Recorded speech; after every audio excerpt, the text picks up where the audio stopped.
Hi, my name is Elizabeth. This is my testimony. Um, this week I made 11 years in the Lord, um, New Year's Day specifically. No, it was not a New Year's resolution. It wasn't like I woke up and I was like, you know what? For New Year's, it's going to be a brand new year, brand new me. I'm going to be better for New Year. That's my New Year resolution. I never really did New Year's resolutions. Um, I never saw the point. I never really was like, I'm gonna be a new person when the new year starts. Like, if you want to be a new person, just start right then and there, same day, you know? But to each their own, but that was never me. So I did not start following the Lord. I did not start living my life for Him because it was a New Year's resolution. I'm going to try and make this not overly detailed, because if so, I can go on over an hour. I'm going to try not to do that.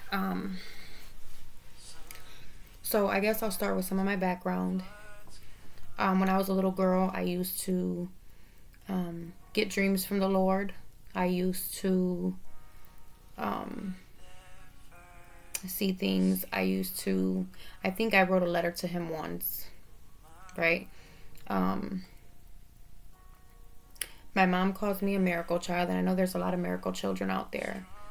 But my story is, my mother calls me a miracle child because before she had me, her and my dad, they actually had two miscarriages before me. My mom's uterus was tilted, so the doctor told her at 3 months, that's usually when the baby slides out for her. So he let her know, like, her being pregnant with me was also a high risk pregnancy. So if she wanted to keep me, pretty much, he suggested that she would have to, like, elevate her legs and lay down and not really do much while she was pregnant. So my mom was like, I have no intention of losing this baby. And so she did what she knew was best. And my mother wasn't always saved either. Like, her testimony's beautiful. You'll find it somewhere on this channel. So my mom went straight to a Pentecostal church where she knew that they believed in spiritual warfare, in worship and intercession, the gifts of the Spirit. She ran straight to them and basically was like, this is what's going on. Please pray for my baby. I don't want to lose this baby. And they did. Those older ladies, they did what they had to do in the Spirit. They did what they do best, and they interceded. They prayed. They were supportive. They worshiped the Lord. And here I am today, right? But the enemy always had an attack on my life. The enemy always wanted to make sure that I was not going to exist, right? But the Lord knew me before He formed me in the womb, and He had a mission and a plan for me. I'm still discovering it as I go, what the complete mission is, but every day I get closer to understanding what my purpose is here. But I know overall my purpose is to glorify the King, to worship Him, to love Him, and to give my life to Him because He gave His life for me. So when my mother went into labor with me, the doctors had to, give her a C-section because the umbilical cord was wrapped around my neck and I was dying. My heart rate was dropping. Umbilical cord was wrapped around my neck, and they're like, we've got to get her out now. We've got to get her out now. And so that was an attack on my life again, She could have lost me in the beginning stages in the first trimester. And then during labor, she almost lost me again. So, fast forward, when I was 4 years old, I'm not going to get into a lot of detail because that's not really important. But when I was 4 years old, I was inappropriately touched by a so-called Christian man. I was being babysat by a so-called Christian couple. The woman was not always very nice, but of course in front of my mom she acted like she was nice. In front of my dad she acted like she was nice. So they were supposedly a Christian couple, and the husband did he did what he wasn't supposed to do. As an adult, we're supposed to trust adults, especially those that claim to be Christian. We're supposed to be able, you know, that's the expectation, right? So one day my mother was getting ready for work, and she heard the Lord tell her, ask your daughter, ask her how she feels going over there. And she's like, no, that can't be. But then she heard him again deep inside, and he was like, ask her how she likes going over there. And she asked me, and I told her, and she freaked. She didn't expect for me to say something like that. And my mother has a background. She's been through some things too. So she was like, no, no, no, no, no way, no way. I'm never sending my daughter back there again. No way. And so because of that, my mom ended up quitting her job. And she was like, there's no way. I have to stay home and stay with my daughter because I cannot have this happen to her again. Thank God she did that. You know, so many mothers find themselves in a bind, or, you know, and they're just like, well, you know, and I thank God that she did quit her job and she made that sacrifice and took care of me. So, what happened was, you know, I stayed home with my mom and I was safe, right? Well, at 7 years old, another attempt on my life was made by the enemy, I say. And I just, before I move forward with what happened to me when I was 7, when I was 4, what happened to me at the hands of that man, that right there subconsciously set the tone for how I perceived men.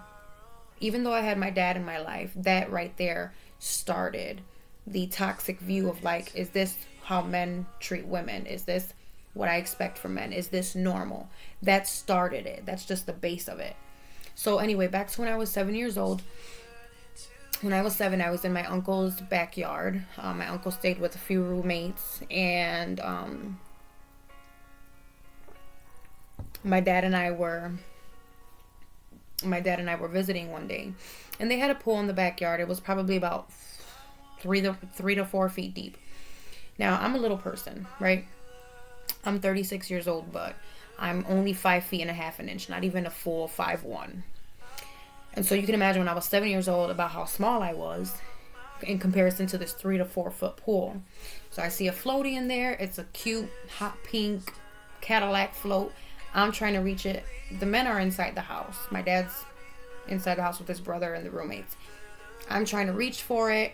I almost get it, but then boom, I fall into the pool. I sink to the bottom. At that age, I didn't know how to swim. I do now. I taught myself to swim after that. I was not going to let that happen again. So I sink to the bottom of the pool. I'm splashing around. I'm fighting for my life. I can't breathe, obviously, anymore. I can't hold my breath anymore. And there's a certain point where, like, I felt it. I was going to go. And, you know, that's traumatizing for a child. So I remember it like it was yesterday. But at a certain point, I just let go and I felt peace. And right when I felt that, and I was just like, okay, this is the greatest peace I ever felt, right? Doesn't mean go drown yourself. Please don't. Please don't. But a hand reached down and I saw it, and it was a man with long hair, and he was my uncle's friend. And his hand reached down, he pulled me by my hair and pulled me out. And there I was alive again. I was breathing. I was okay. So there goes another attempt on my life. Fast forward later in life. When I was in grammar school, I was smart. I was a smart girl. I was always bullied in grammar school because, I don't know, I was always told that I was ugly. People always made fun of me. They laughed at me. They mocked me. I got pushed.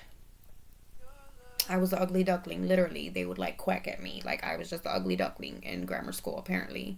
And so, you know, if you couple that with what happened to me when I was 4, and then me getting bullied later on all the time in grammar school. I mean, I used to walk home crying every day from school because I didn't want to be there anymore. Even in my adult life, I always said I loved high school. I hated grammar school. I would never go back. Where a lot of people are like, we hated high school. It was hard. I loved high school. High school is where I came out my shell. So in grammar school, you know, if you're getting bullied and then when you're 4 years old you're violated, what does that do? That diminishes your self-esteem, and you start to believe you're ugly, you're stupid, you're lame, you're annoying, no one likes you, you're a burden, right? So what happened was, in grammar school, like, I was like, I'm not booty dancing, I'm not. And I was best friends with someone. We became best friends. I was 9, she was 8. She's still my best friend to this day. It's been about 30 years. Our daughters are 3 months apart. Like, we've been together a long time. Yes, we've had our ups and downs, but at the end of the day, that's like my sister from another mister. So she used to have like little parties, like in grammar school they were like little house parties, birthday party stuff. And I would go to some with her, and I would, I'd be there to support her, but I'd be like, you know what? That dancing right there is a sin. So like my parents really like tried to instill in me like, God, God, God. But I never really considered myself to have a relationship with him. I just considered, like, I knew about him, but my mom will argue with me back and forth and say, no, like, to this day, she'll be like, no, you're a prodigal daughter, you're a prodigal. And I'd be like, how? Like, when you're that little, you really don't have that relationship with him because you can't really comprehend. That's my, I was like, I knew about him. She's like, no, he gave you dreams. You knew his voice. You understood when you saw him in dreams, like, and so for her, that's why it makes me a prodigal. But whether that's true or not, I just knew, like, I was taught dancing like that's wrong, and so I would say that, and people would look at me weird and be like, what the heck is she even doing here anyway? And if she thinks that we're sinning by, dancing like this and everything, what is she even doing here? And I'd be like, whatever, So, and it's just funny because then later in life it turned around, and where my best friend really didn't dance like that, I turned around to be the one that was like, oh, girl, what you mean? It was just so funny. And sometimes me and her would talk about it and be like, isn't that funny how you used to not want to, and then now you're the party girl? It's crazy. But so once I got older and I went into high school, that's when the flesh really starts kicking in because the hormones are changing. We were turning into teenagers. It gets like that, right? So when I get to high school, I'm like, ain't no way I'm gonna be dealing with how I dealt with in grammar school. Nobody better bother me now. This is different, right? So my freshman year, I was still a little like, little shy, little like in my shell still. But then towards the end of freshman year, I had gotten my first boyfriend, like my first real boyfriend. And my parents really couldn't keep track of me then, right? Because I'm older, I'm in high school. The high school's far away from the house, where the grammar school used to be like down the street. But before I get into when I turned 16, when I was 13, I have to like give a little bit of background info. Never mind, I'm going to go to the 16 first because that's faster. The one from when I was 13, it's going to be a little bit more background information. But when I was 16, unfortunately, again, I'm not going to get into a lot of detail because this is a sensitive topic, and details are not really that important when it comes to things like this. We don't have to. But when I was 16, I had a boyfriend. 16 years old. I had a boyfriend, and he, I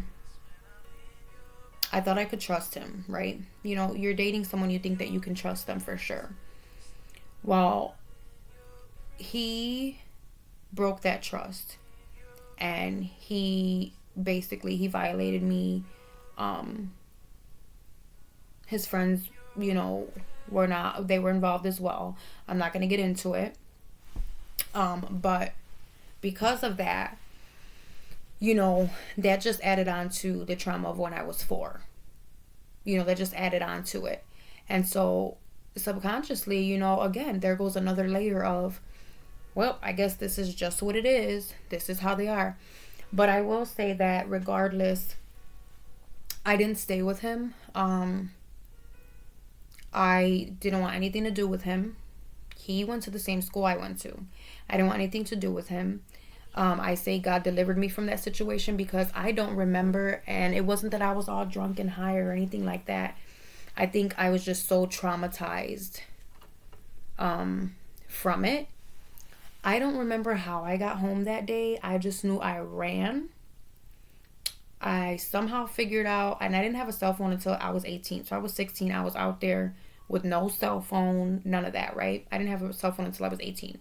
So I'm out there with nothing, probably a couple bucks in my pocket. I'm far from where I stay. And somehow I was able to get on the right bus and take the right bus, and it got me home. I don't know how. To this day, I believe that was God, that he was with me the whole time. He got me out of that situation because it could have been a lot worse than what happened. It could have been a lot worse.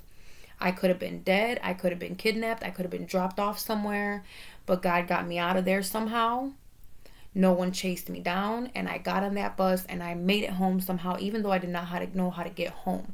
That is definitely divine intervention. That's God. He had his hand on me and he protected me. And he was not happy about what was going on with me. So after that, I remember I went back to the school. I started throwing all of his things out of my locker, out of the different floors in the locker, because we have 4 floors. And I was like, that can go there and none of your stuff in my locker, get away. The guy kept trying, I'm sorry, nope, don't talk to me. I don't want to have anything to do with you. Kept trying to bother me. So I ended up telling a couple of guys from the school that I was really close with, or that I trusted. One of them specifically went up to him and it was like, and he put his arm around me. He's like, don't touch my sister. Don't touch my little sister. You do something again, you already know. And he knew guys in the street. So the guy knew not to mess with him. And again, God will use people like that.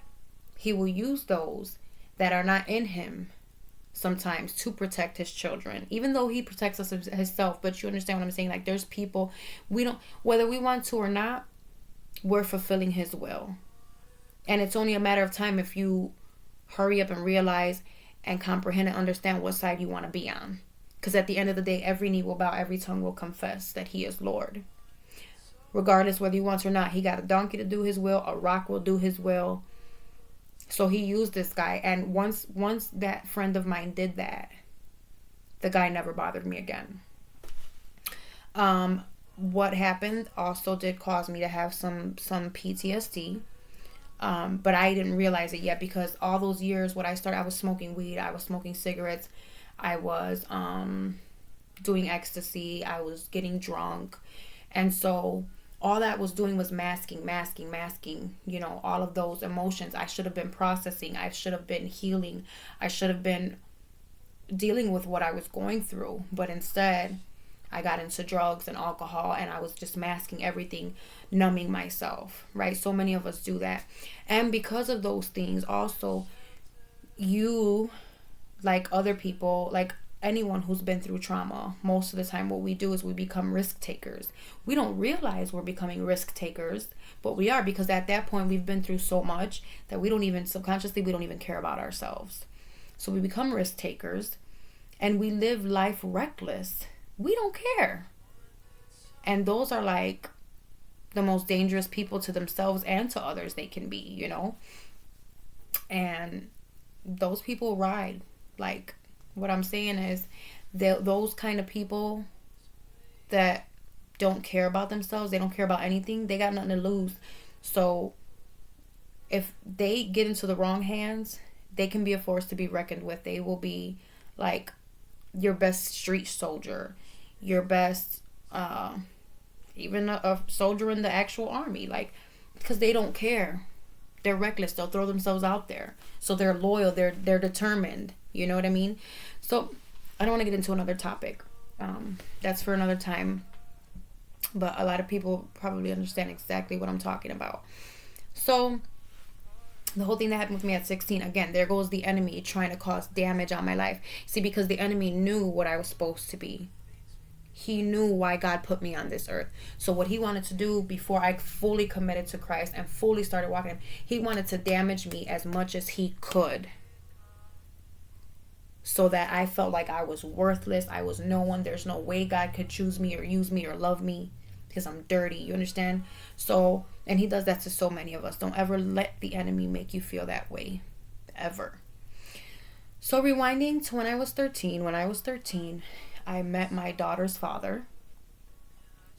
And this is my first marriage. That was my first marriage. I deliberately went against God's word. When I was 13 years old, I met this boy who was my daughter's father. And I didn't catch at that time that he was very narcissistic, because again, I was young. My parents were very strict. They really didn't let me go anywhere. They had to meet my friends. They had to know exactly whose house I was at.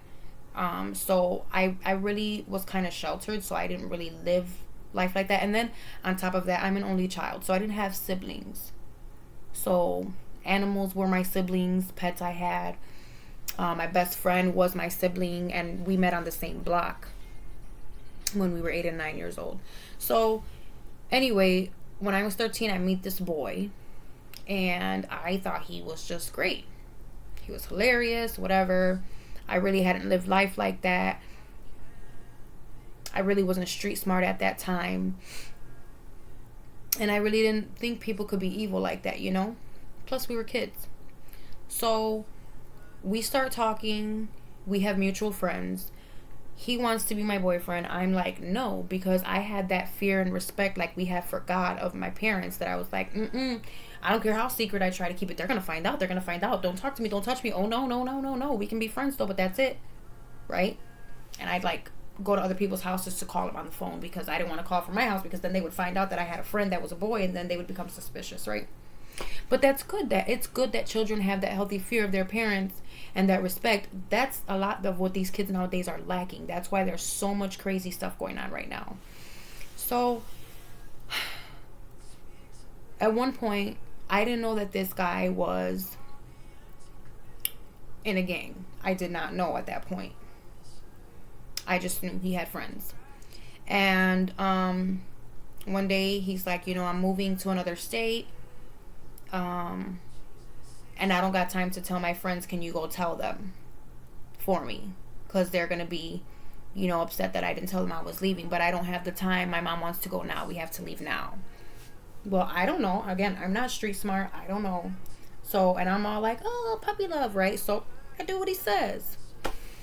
So I go to the park where I knew the friends were always at. And when I walk up to like the main guy that he would talk to, and he told me specifically go to that person. Thankfully, that person had like a huge crush on my best friend. And so when I told him, hey, so-and-so said to let you know he had to leave to this state and he couldn't come tell you.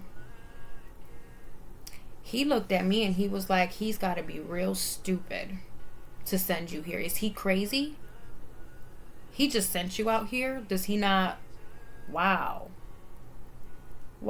He's like, you're lucky. And I didn't understand. But later in life, I understood. He left a gang that he was not supposed to leave that way. You can't just leave and run away and not notify anyone. And then you send a girl to go and tell them. They could have jumped me. They could have killed me. And that's why that boy said that. But thankfully, again, God's protecting hand, and he had a crush on my best friend, that nothing happened to me. I was just straight ignorant. So again, that should have been my proof there. He didn't care about me. But again, puppy love, stupidity, young, dumb, not street smart, ignorant. We don't know, We find out things in life the hard way sometimes, a lot of times actually. So fast forward, I don't talk to this guy. Like once in a while, we would be keeping contact through email or whatever, but never really saw that guy after that. 5 years later, I'm 18 years old. I had already graduated high school. I'm at work, taking a cigarette break outside of work. I mean, at this point, I was smoking a pack and a half a day. You know what I'm saying? So smoking about 8 blunts a day, ridiculous. Working just to smoke and drink and eat Burger King. Horrible. That's no life for anybody. No life for anybody. So what happens is, one day I'm taking a smoke break outside of work. I was working at this pet store. And the same boy, 5 years later, well now, he's 18 years old, 17, 18, whatever. He beeps I hear somebody and I'm like, I know that voice from behind me saying my name. I turn around and it's him. I'm like, okay, when did you even come back to the city? Whatever. Anyway, so from there, because I'm already 18, I don't care. I'm out of high school. I have a job. I'm gonna have a boyfriend. So then at that point we start dating. Again, he was a gangbanger again. I didn't care. Again, I was reckless, a hot mess. Didn't care. I'm riding around with him and the guys. I'm doing reckless things with them. Whatever. At one point,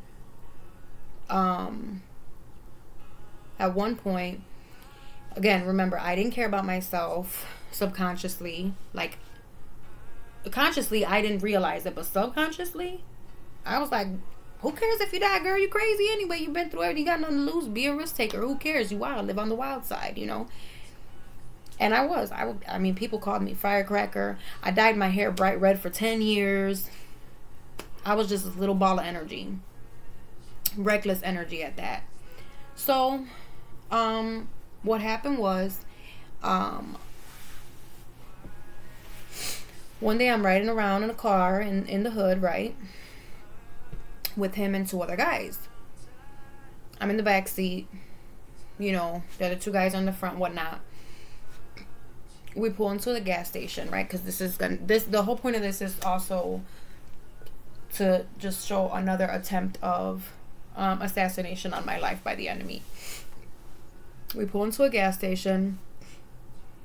The main driver goes inside of the little gas station shop, and we pull up next to a pump. Car's turned off, and my daughter's father and his friend, they get out the car, and for some reason, I don't know, they're looking at the front of the car, looking at the hood or the tires or something like that. And I stayed in the car. It was wintertime. It was cold. I was not going to get out that car. I hate the cold. If anybody knows me, they know I hate the cold. I love the heat. I don't care how hot it gets. I hate the winter. I will cry in the winter. That's how much I hate cold weather. So I'm looking at the guys, and all of a sudden I see their faces change, and I've never seen their face like that, but I knew it was a bad look. It was a look of like,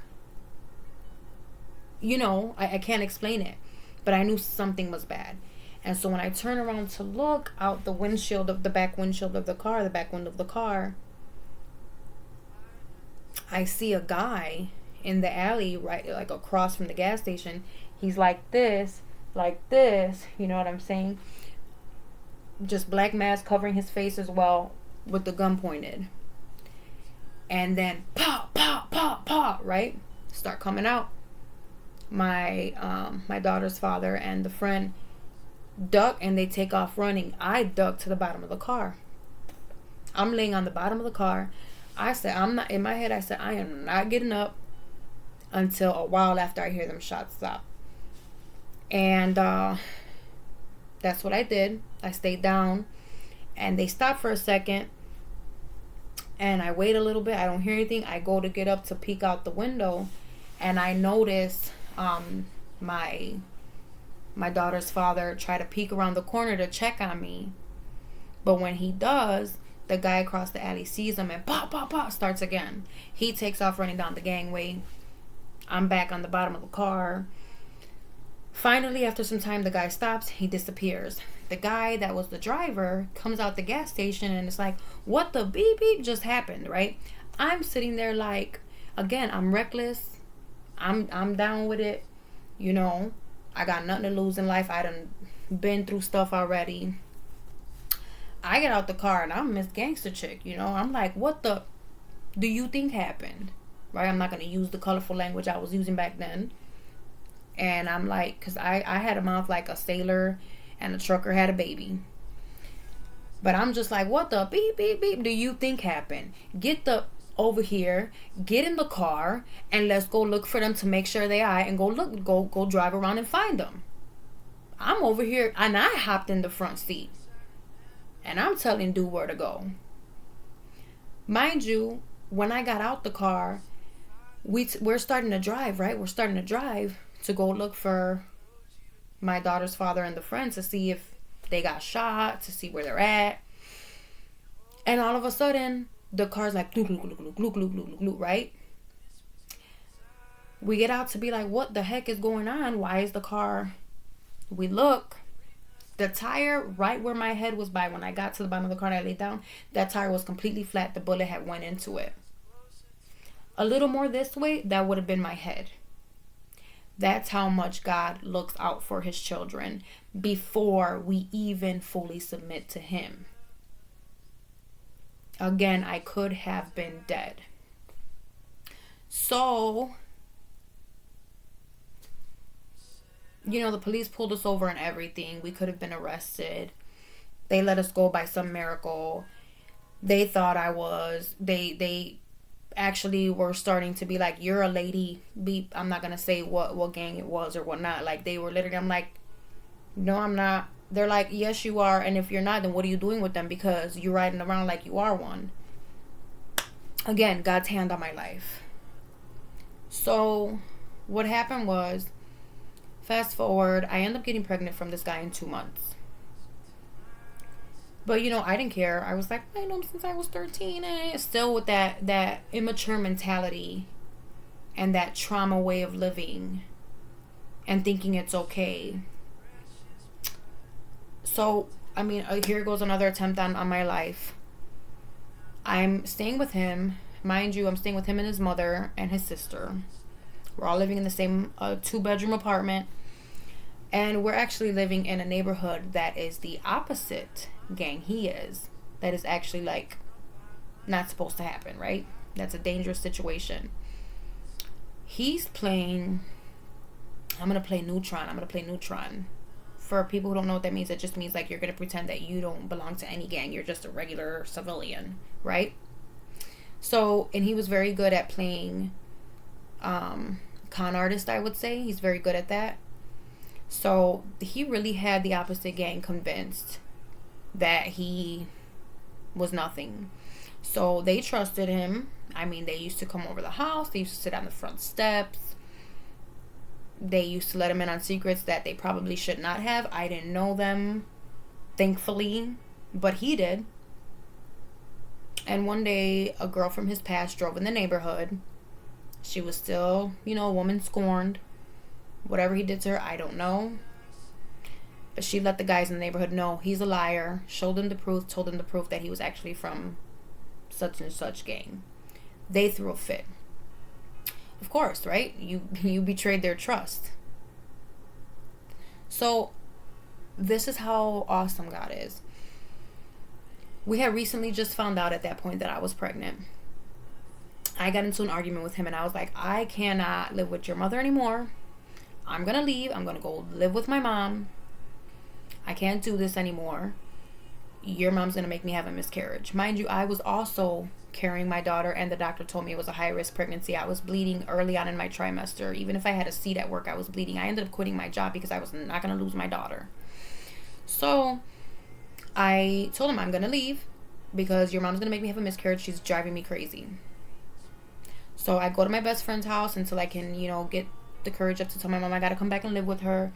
In that process, he calls me later on the same night and says, hey, I can't see you. I gotta go to another state. My mom's sending me to another state. I gotta leave now. And I'm thinking, what just happened? I just only been gone a few hours, pretty much. That opposite gang that found out the truth about him actually had one of the guys that we were closest to go and tell him, hey, actually they wanted him to do him in, pretty much. They wanted him to get rid of him. And they knew that we trusted him the most, so they sent him so that we wouldn't expect anything, right? Or suspect anything. The guy could not bring himself to do it. And he told my daughter's father, look, I need you to get your girl out of here because I know you guys just found out you have a baby on the way. And I have a baby mama too. And I have 2 kids of my own, or a child of my own. I don't want anything to happen to her. He's like, well, she's already gone. Why? What's up? And he's like, well, this and this happened. They know what you are. And I can't bring myself to do it, but they sent me here to do this. And I can't bring myself to do it because you guys have been good to me and you guys could have set me up a long time ago. And y'all been good to me and I can't do it. So I came to warn you instead. That guy took a huge, huge risk. That was God. And to this day, I feel terrible about it because it was not my fault. You know what I mean? It was out of my hands. Like, I have nothing to do with what happened, but because that guy took that risk, and instead of doing something horrible to myself and my daughter's father, he decided to warn instead. And because of that, the mother of his child paid for it. I just heard the news from someone and I was just like, what? It was so sad. And to this day, I don't know what happened to that guy, but I will always be grateful for him. Because he didn't have to do that. And that was God's hand. God got me out of there. Even though God knew that whole situation. He knew the guy was going to warn my ex-husband instead of doing him in. But the Lord still removed me from that situation. Only God knows what would have happened if I was there. So, while my ex-husband, at the time he was my boyfriend, while he was in the other state, I was visiting a church. I was pregnant. I was visiting a church with my mom. My mom was like, you have to go to church. If you're going to be living here and all this stuff and whatnot, I want you to come to church with me. Please come to church with me and your dad, blah, blah, blah. Okay. I just wanted her to be quiet. That was always my thing. Like, I'm going to do it so my mom could be quiet. I'm going to do it so my mom could be quiet.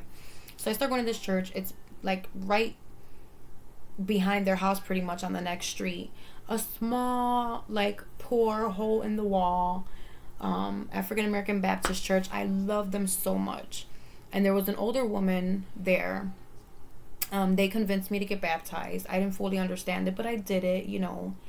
And with my belly, I was baptized while I was pregnant. And one day I go, and this older lady, her name was Mother Price. I love her so much. I don't know where she's at. It's been so many years since then. I had my daughter in 2006. So I can imagine all these years that went by. And she laid hands on me and she was praying, and all of a sudden she starts crying and she's going, oh no, baby, oh no. And I'm like, what is going on? You know, my mom's like asking her, Mother Price, what do you see? What do you see? And she was like, you can't marry that boy. Please don't marry that boy. And I was like, in my head, I didn't say this right because I had respect for my elders. But in my head, I'm like, what do you mean don't marry that boy? I'm pregnant. I've known him since I was 13. I love him. Who's gonna tell me not to marry nobody? You know. But she was like, please don't. God does not want you to marry him. Don't do it. Me, living like whatever, like I really didn't understand the baptism. I didn't understand, you know, I was still talking dirty and whatever after I would get out of church and stuff. I wasn't really living for the Lord, you know. I was like, ain't nobody gonna tell me. And what did I do? I didn't listen. I ended up marrying this guy. Because what she said was, he's going to kill you. He's going to kill you. And I was like, ain't no way. Well, let me tell you something. He became very abusive. I got hit. I got cheated on more than 7 times that I know of. I got called names. I got neglected. I was not allowed to work. I was not allowed to have a phone. I lived almost a whole state away from my parents. I wasn't allowed to talk to them unless he told me I could use his phone. The family didn't help me. His family didn't help me. Basically, it was figured out on your own. My daughter got abused by him. And it was just horrible. And I packed my bag 7 different times. I didn't leave until the 8th time. Then I really understood when people say, like, sometimes it takes abused women 7 times of packing before they actually get out. If they get out. A lot of times, the women that suffer abuse do not get out. And God, I thank God that he got me out of there. It was a miracle. He drove me to my mother's house. He really thought I was going to come back. I mean, I had to get out orders of protection and everything because he really thought I was going to come back. He thought he had me wrapped around his finger. I won't get into all the detail of how bad the abuse was mentally, Emotionally, it was horrible. Mind you, you're also cheating on me? Like, what? But you don't want me to go anywhere. That doesn't even make any sense. But narcissism is very ugly. And a narcissist is the closest you can get to Satan, to be honest, to Satan's personality. Lord rebuke him in Jesus' name. But God delivered me from that. And fast forward, in 2012, I was dating this guy. It had been almost a year I dated this guy, right? I ended up divorcing my ex-husband. I ended up divorcing him. And, I had to go through all this court. We were in court for like 10 years because multiple things were going on with court and our child and whatever. And so I was dating this guy for about a year. He was with me during the court process and everything. And he really wanted to marry me. And I wanted to marry him because I thought, well, this is the one, right? Still wasn't the one. And so New Year's Eve 2012, we're going on 2013 here, but it was New Year's Eve 2012. Of course, we're getting drunk, smoking cigarettes. I'm smoking, like I said, a pack and a half a day. At this point, I had stopped smoking weed because before I left my daughter's father, I was hopeful that one day I would get a job. So for the heck of it, I just quit smoking weed because I wanted to make sure that if I ever did land a job, I wouldn't drop dirty. So, but at this point, when I was fast forward in 2012, I was with this guy. I was smoking about a pack and a half a day. I was definitely an alcoholic, but I didn't realize it. I was always in denial about it. I couldn't go one day without even having a 40. Like, there was times that I was literally looking for pennies, nickels, quarters, dimes. I would get all the change together like an addict. Just get all the change together and go to the corner store, and I had no shame paying for at least a 40. I needed at least a 40. I had no shame paying for a 40 with quarters, dimes, and nickels. Mind you, I'll get a whole 6-pack on coins if you let me, right? So, I mean, I was drinking like 4 Red Bulls a day while smoking cigarettes and just on the porch. I had to get that to get through my day. So what happened is, I ended up, getting ready, getting drunk, pre-gaming, whatever, for New Year's Eve. And we end up getting into fights, as a lot of couples do get into fights while they're drinking and stuff and partying. It's called spirits for a reason. We get into a fight. He had never really hit me before. Maybe a little push here and there. But again, I was used to that toxic stuff. So, and what happened is, we're fighting so much, we're just like, you know what, we're gonna go home. So we had our friends drop us off at home. It was around 4 or 5 in the morning maybe. And we get into, he also was living with his parents. We get in there, we're still arguing and stuff. His parents get in the way. They're sleeping in separate rooms. I'm not going to get into all that. It's not important why they live in separate rooms. So they're just like, you guys need to separate, be quiet, stop fighting, blah, blah, blah. Of course, we get in each other's faces again.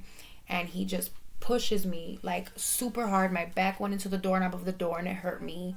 And he got in my face like that, And his mom came running and was like, stop, blah, blah, blah, blah. And I was like, I'm going to go home. I'm going to go home because I can't be here. And, I'm starting to sober up. Because at that point, the liquor's been in my system for a long time already. It's going, in the wee hours of the morning, in the early hours in the morning. And I'm just like, I can't. I gotta go home. She begged me, please don't leave. It's dangerous out there. There's still a lot of crazy people out there. Please, like, even if you gotta sleep in the bed with me. I'm like, I ain't sleeping with you. And she was like, well, you just sleep on the couch and then he'll be all the way on the other side of the apartment and he'll be in his own room. Like, please just, and that's because I respected my elders and I respected her and she was good to me. I was like, okay, fine. I'll honor what you're asking to give you peace of mind and I'll stay and I'll sleep on the couch. Everybody goes back to their rooms, whatever, quiet. I'm laying on the couch. I'm falling asleep into a deep sleep. All of a sudden, I feel this right in my face. He came out of his room and did a punk move and took a whole deck of cards and just flop threw it at my face while I was sleeping with my eyes closed. Punk move. So I get up and that's it. I just run at him. His mom comes out of her room, throws herself what is going on? Throws herself in front of us and is like, no one's gonna touch her. Nobody is touching Elizabeth. And she pulled this, oh my gosh, she pulled this giant, those thick bike chains. She pulled one of those out of a purse. And she was ready to defend me. I watched this man, her son, her own son, make a fist and 1, 2, 3, punch his mother 3 times dead in the face. I had never seen anything like that in my life. I freaked. I wasn't scared if he was 6 feet tall. I ran and I just started swinging on him. His dad comes, separates everyone, and is yelling at everyone. I'm like, the first thing you should do is yell at him and put him out for what he just did. It wasn't until 3 years later the Lord brought it to me, literally like earlier in 2023, all these years later. I mean, it's been 11 years now. The Lord brought to me, she took 3 blows for you, the same way I took 3 blows for you. And in his feet. I lost it. I broke down crying. I was like, oh my God, Lord, you love me so much. That was supposed to be me. She took those blows for me the same way you took those blows for me. That should have been me. That same day, I was so used to abuse, and I had been conditioned for years. The man when I was 4 conditioned me. The boyfriend when I was 16 conditioned me. My ex-husband conditioned me. And now this man. Mind you, my mother's mother was killed when my mother was only 3 years old because an abusive ex-boyfriend shot her and killed her because he didn't want her to be with anyone else. That is called the generational curse. That is called a familiar spirit that is trying to keep repeating that down the bloodline with the women. And it was after me. That's why every man or male I would encounter harmed me and tried to take me out. Because that same spirit was after me that was after my grandmother. But God said no. And that chain has been broken in Jesus' name. So, of course, like I said, I was conditioned. Me and the guy make up within that same hour. And I end up in bed with him. Again. No self-respect. No sense of, oh my gosh, I gotta get away. My protective sensors are all whacked out. I don't even understand how to protect myself the right way. It's more than just physical defending yourself. Get away. Get away. But when you're conditioned, you don't understand. So what happened was, I'm not going to get into detail. Again, got to have some sort of discretion. But I end up falling into sin with him, right? Fornication.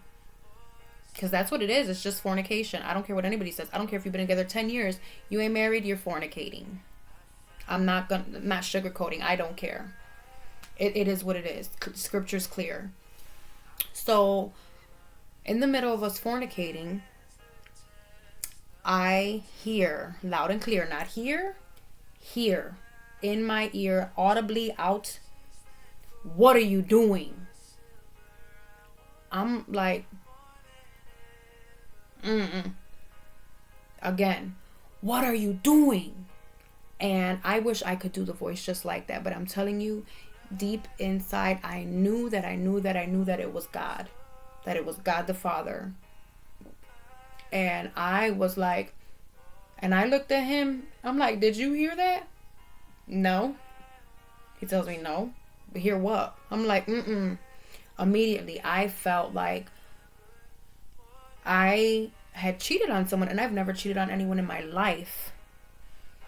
And I'm just sitting there like, don't touch me. And he's like, what? And I hear God again say, what else do you need to do? You've done everything. What else do you need to do in life? You've done it all. Stop. what are you doing? Just stop. And I was like, and I start covering. Nope, nope, nope. And I sense the Lord right now. Thank you, Lord. Thank you, Jesus. And I start covering up because I felt exposed. I felt shame. And I felt, oh, my father caught me. My father, oh no, it's like your father walking in on you. It's not a great feeling. But that respect was there. And I was just like, nope, I gotta get out of here. I gotta get out of here. Don't touch me. Don't touch me. Don't. And he's like, what's wrong with you? I'm like, don't touch me. He's like, what did I do? I get away from me. I gotta get out of here. No, don't leave. Don't. Nope. I took off running down those stairs. And the way God works, he made a way of escape quick. God will always make a way of escape for you, so that no temptation can overtake you. That CTA bus came, the public bus came right when I ran out, and he almost got to me, the guy. I jumped on that bus, and that bus took off. And I went home, and I'm just like, what just happened to me? What just happened to me? I couldn't get it together. I get home. Thank you, Lord Jesus, that I sense your presence here, Lord. Thank you, Jesus. I get home. I get up those stairs and I walk in the door, and my mom looks at me. Her room is facing the front door. I get in and she's like, what's wrong with you? And I'm like, what do you mean nothing's wrong with me? What do you mean, Mom? I gotta talk to you.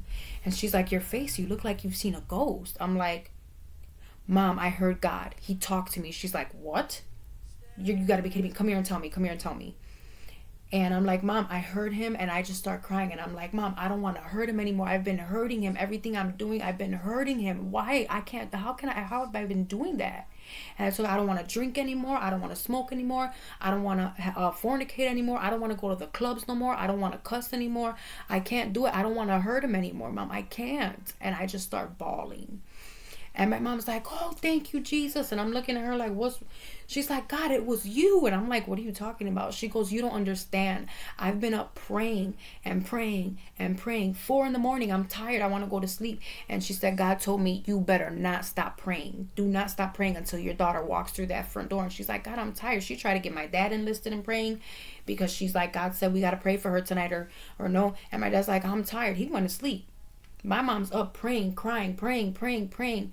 And she's like, but God, can I go to sleep now? No, not until your daughter walks through that door. If you stop praying, your daughter is going to be in hell tonight. Tonight she will die. This is the last time she has to repent and come to me. I've been calling her, and she's been ignoring me. This is the last day for her. She will die and be in hell tonight if you stop praying. Do not stop praying. If my mother had been anyone else, she would have stopped praying for me, because she would have let her flesh win instead of her spirit man win. And I would be dead in hell today. My daughter would not have her mother. My parents would not have their daughter. And my husband right now, my wonderful man of God, would not have me. My stepson would not have me. So many people's lives that I've touched because of God, that would have not happened. I would not see my transformation into who he made me to truly be if my mother had stopped praying. Do not stop praying as a mother. Do not do it. No matter how bad it looks. My mother was praying for me for years, and she almost lost hope. But God told her, no, she will be in hell tonight if you quit. And she took that seriously. And she knew his voice. His sheep hear his voice, and another they will not follow. She knew. So she did what she was supposed to do. So, due to that, I'm still here. The Lord transformed me. I did not go to church for the first 3 months of my conversion. I wanted to, and God told me, no, I want you to learn my voice way before the people at churches start trying to teach you me, who I am, through their traditions of men. A lot of them run with traditions of men. I want you to learn my voice first really well before they tell you. We got to have one-on-one. And I would fast for hours. I would read for hours. I learned about spiritual warfare. I would cry, beg, and plead. It took me a month or so, a month and a half, to quit the cigarettes. I don't know. The next day, overnight, he delivered me from from liquor. He delivered me from fornication. He even took away my filthy mouth overnight. For some reason, for over a month almost, I could not quit cigarettes, and I would cry and beg and plead.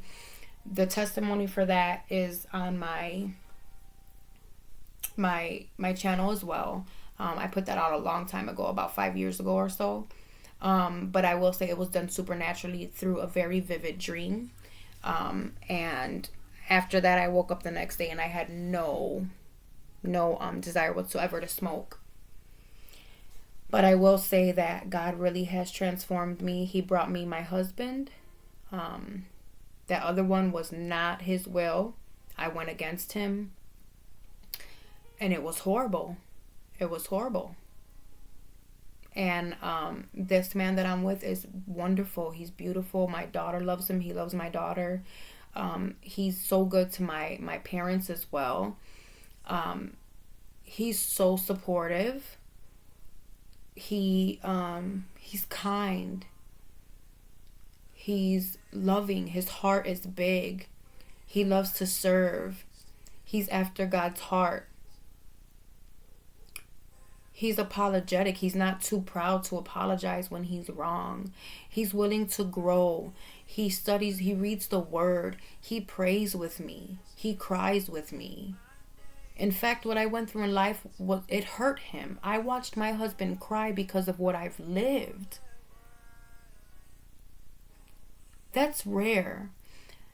I did not choose him. God chose him for me. Because if I had chosen, I would have went and I would have chose the wrong one again and again and again and again, because I had not healed.